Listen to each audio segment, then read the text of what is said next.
Hello my friends, today I'm going to be talking about my septum piercing. Now before I forget, I do have some pictures of when I freshly got it done. You'll be looking up my nose, so do excuse that. So every time I've got a piercing, I believe I've always talked about it, piercing, tattoos, whatever. I've always talked about my experience. Fortunately I don't have any video footage of it getting done, but I'm sure there's loads on the internet that you can check out.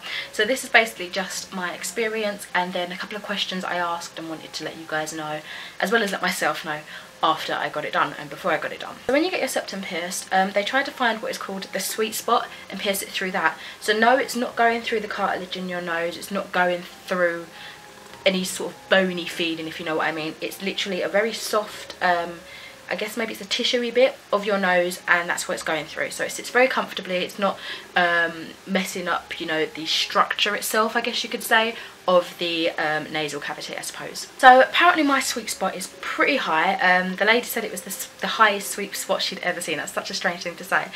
So I did feel her kind of feeling around when she did put the needle there. She kind of readjusted it and then put it through, and then that's when I felt it go through. Kind of like a sharp jab, but a little bit more prolonged. She did say it feels like getting your ears pierced, like your lobes, but I think it was a little bit more painful than that because I felt like the piercing itself was a little bit more prolonged, as I said. So I did feel it, I guess it stung. It didn't really hurt, it just stung a lot. But because your eyes, ears and nose are all connected, my eyes were streaming like no other. And my legs, my body was on like this high alert, so my legs just started kicking out. They were literally like this, and I couldn't stop them as the needle was going through and then the jewelry was getting put through. So it didn't really hurt. It was like, I guess, uncomfortable and a stinging sharp pain, I suppose. At that point, I think it might have been between the time she was taking like the needle out and putting the jewelry in, I almost chickened out and went to go, just because it was such an uncomfortable experience. Like, it, as I keep mentioning, it didn't really hurt, it was just my whole body felt overwhelmed, my legs were going crazy, my eyes were streaming. I was like, oh my god, this is not natural, stop. So I didn't say it, I just sat through it because obviously it was pretty much done by then and I didn't really want to not get it done. But yeah, those are just the thoughts that are running through my head. So as I say, it stung, but it definitely wasn't as painful as my scaffolding piercing. I'll link some videos relating to my scaffolding piercing, like I think I did a video about why I don't have it anymore and just that experience in general, and you might be able to gauge why that hurt a lot more and stuff. So because I had my piercing flipped up, I was told it'd be easier to clean it by blasting the shower head on it and then also cleaning it with saline solution. So the way I did it was I tipped my head over the bath, got the shower head on like, I think I did I do hot, or I can't remember, probably a comfortable heat.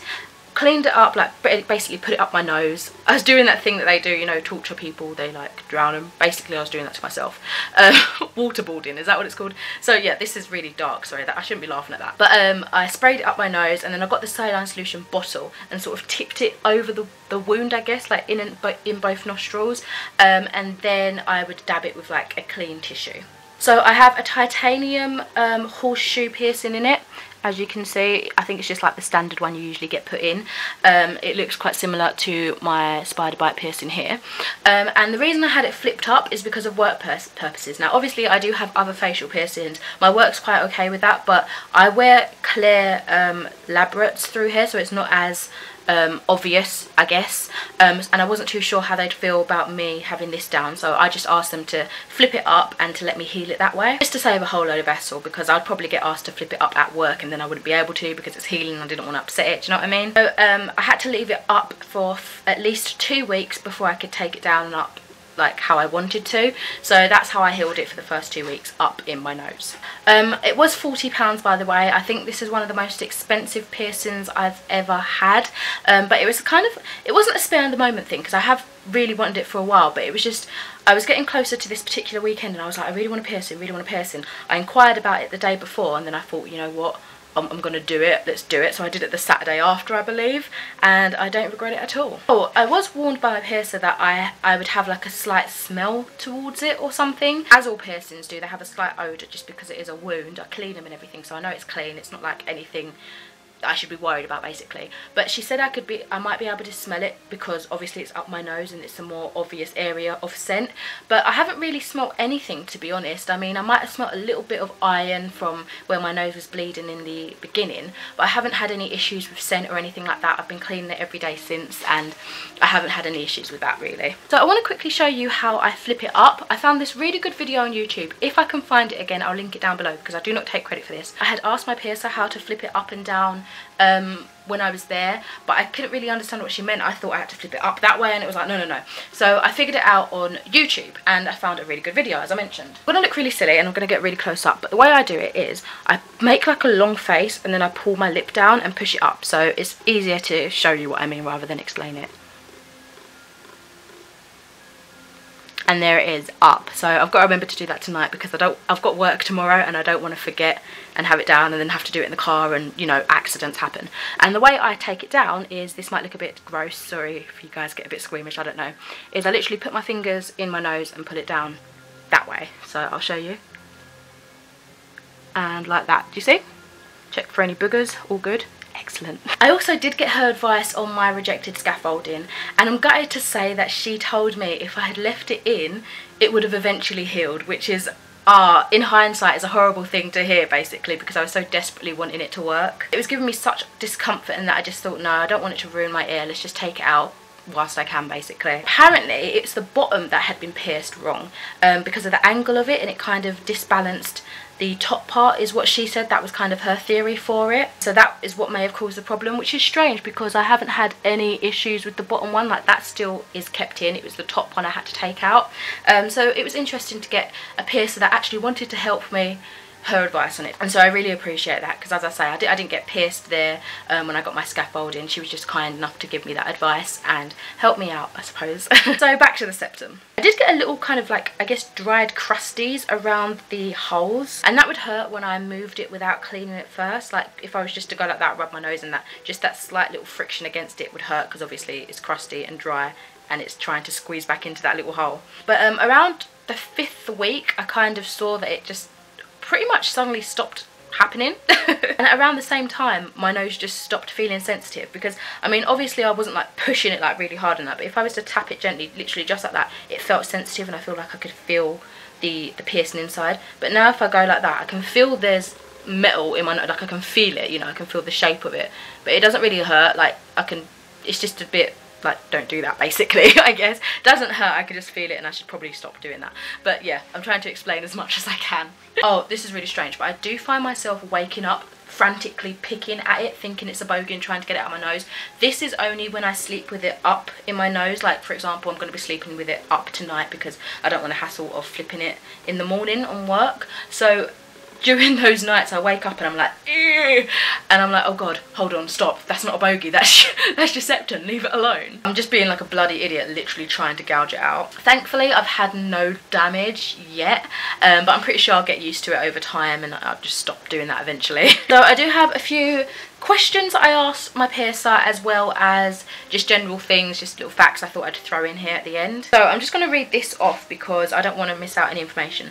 So I asked her, do I need to keep washing? Oh, by the way, after the 2 weeks when it was healed up, I went back to her, and because she said after 2 weeks if you want it flipped down, come back and I'll show you how to do it.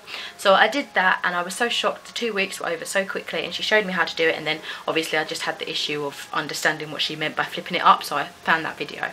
But anyway, I said to her during that time, do I need to keep washing it every day still, and if not, can I use witch hazel on it to clean like I do with the rest of my piercings once a week? So once a week, usually a Sunday, I will go and clean all of my piercings. I used to do it 2 times a day on the Sunday, but work and that's a little bit all over the place now, so I do it usually in the evening on a Sunday, and I go around and clean my piercings with witch hazel and that. They don't react to it or anything, they're all very fine.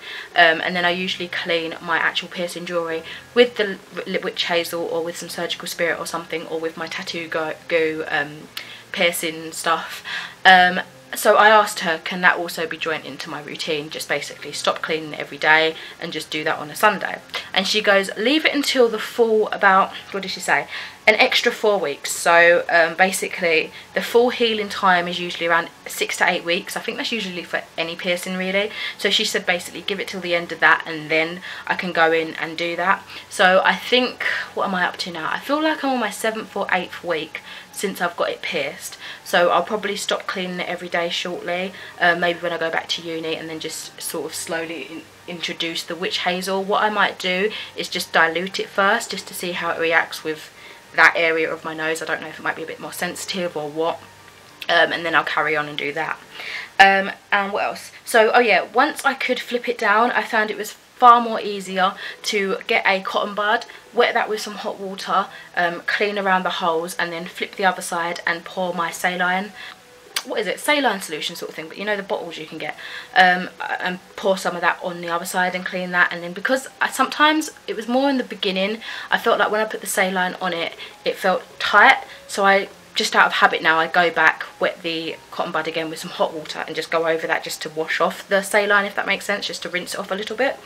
And by the way, the size of the jewellery that I should, just for reference so that I know what to buy, especially online and that, I've got a 10mm by 1.2, which I feel like might be this as well. I'm not too sure, it might be, it might not be.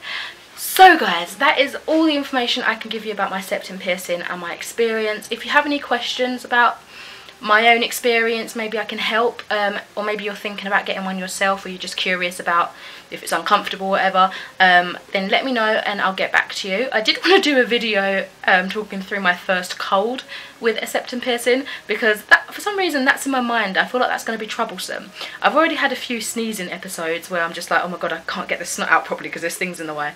So if that does happen and I have an interesting experience, I'll come back and let you guys know how I dealt with my cold whilst with a septum, but I haven't really had one yet. So I think I'll leave this video here. Thank you so very much for watching. I hope it's informed you or entertained you or something, and yeah, I'll speak to you in another video soon. Bye!